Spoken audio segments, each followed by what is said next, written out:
कि ये जो उत्तर प्रदेश में उपचुनाव में लोक जनशक्ति पार्टी रामविलास चुनाव लड़ेगी, ये बात कल राज्य इकाई के माध्यम से वहां पर कही गई। पर ये बात एक प्रस्ताव के तौर पर राज्य इकाई ने केंद्रीय संसदीय बोर्ड के पास भेजा था, जिसको केंद्रीय संसदीय बोर्ड ने अस्वीकार किया है। पनोरमा ग्रुप, जो सोचता है वो करता है, आपके अपने सपनों का आशियाना।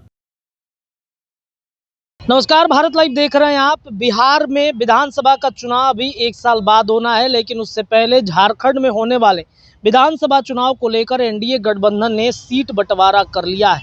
इसके साथ ही साथ आपको बता दें कि बिहार में 4 सीटों पर उपचुनाव भी हो रहे हैं और इन 4 सीटों में होने वाले उपचुनाव को लेकर एनडीए गठबंधन मंथन कर रहा है कि किसे कौन सी सीटें दी जाएंगी। एनडीए गठबंधन उम्मीदवारों की तलाश की जा रही है, लेकिन इसके बाद आपको बता दें कि बिहार में 4 सीटों पर उपचुनाव तो है ही, उत्तर प्रदेश के भी कुछ सीटों पर विधानसभा के उपचुनाव हो रहे हैं। और उत्तर प्रदेश में क्या चिराग पासवान की पार्टी बीजेपी के खिलाफ अपना कैंडिडेट उतारने की तैयारी कर रहा है? ऐसी तमाम चर्चाएं, तमाम खबरें लगातार कल से ही चल रहा है, जब से ये ऐलान हुआ है कि उत्तर प्रदेश में उपचुनाव होने वाला है और एनडीए गठबंधन में सीट बंटवारे को लेकर के चर्चाएं चल रही हैं। इन चर्चाओं के बीच में उत्तर प्रदेश के फूलपुर का एक इलाका, जहां पर नीतीश कुमार के लोकसभा चुनाव लड़ने की बात कही जा रही थी, वहां पर क्या चिराग पासवान अपनी ताकत दिखाने जा रहे हैं? क्या चिराग पासवान वहां पर अपना कैंडिडेट देंगे? क्या बीजेपी से इससे काफ़ी ज़्यादा नुकसान होगा? कई तरह की बातें उठ रही थी राजनीतिक गलियारे में। आज जैसे ही चिराग पासवान दिल्ली से पटना पहुंचे हैं, पटना एयरपोर्ट पर उन्होंने इसका खुलासा कर दिया। उन्होंने कहा कि उत्तर प्रदेश के लिए प्रस्ताव हमारे पास आए थे, बातचीत हुई थी, लोगों ने ये भी कहा था कि आपको यहाँ पर उतारना चाहिए अपना कैंडिडेट, एक बड़ा वोट बैंक आपके पास है। लेकिन चिराग पासवान ने क्या कुछ कहा है, आप खुद ही सुनिए। क्या उत्तर प्रदेश में चिराग पासवान अपनी ताकत दिखाने जा रहे हैं? आप सुनिए। बीजेपी के खिलाफ क्या चिराग अपने पार्टी के उम्मीदवार खड़े करेंगे उपचुनाव में? सुनिए चिराग पासवान क्या कह रहे हैं। ये प्रस्ताव राज्य इकाई के माध्यम से केंद्रीय संसदीय बोर्ड के पास आया था। इस विषय को मैं स्पष्ट कर दूं कि ये जो उत्तर प्रदेश में उपचुनाव में लोक जनशक्ति पार्टी रामविलास चुनाव लड़ेगी, ये बात कल राज्य इकाई के माध्यम से वहां पर कही गई थी।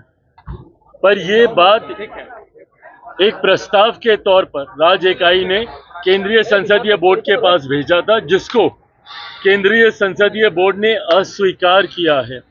उत्तर प्रदेश में लोक जनशक्ति पार्टी रामविलास कोई उपचुनाव में चुनाव नहीं लड़ने जा रही है।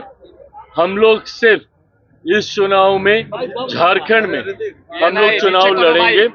इसके अलावा तमाम उपचुनाव में लोक जनशक्ति पार्टी रामविलास भारतीय जनता पार्टी का मजबूती से समर्थन करेगी। भले वो बिहार का उपचुनाव हो, उत्तर प्रदेश का उपचुनाव हो, महाराष्ट्र में विधानसभा के चुनाव हो, इस चुनाव में हम लोग सिर्फ झारखंड में हम लोग चुनाव लड़ेंगे। तो आपने सुना, स्पष्ट रूप से चिराग पासवान का कहना है कि प्रस्ताव जरूर आए हैं, लेकिन एनडीए गठबंधन में हम सभी साथ लड़ेंगे और एकजुट होकर लड़ेंगे। उत्तर प्रदेश में किसी के खिलाफ हम अपना कोई उम्मीदवार नहीं उतार रहे हैं। एनडीए मजबूत है, उत्तर प्रदेश में भी, झारखंड में भी और बिहार में भी। फिलहाल के लिए इतना ही। देखते रहिए भारत लाइव, आपको खबरें यहाँ से लगातार मिलेंगी। बहुत बहुत धन्यवाद। पनोरमा ग्रुप, जो सोचता है वो करता है। अगर ये वीडियो पसंद आई और वह बिहार के राजनीति और बिहारियत से सरोकार रखेनी तो सब्सक्राइब बटन दबा के चैनल के सब्सक्राइब कर ली।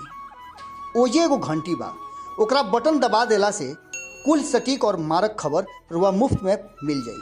अगर रुआ पत्रकारिता के हमनी के नया प्रयोग में सहयोग कर चाहतानी तो ज्वाइन बटन दबा दी। पेटीएम नंबर नोट कर ली 9386816700। धन्यवाद।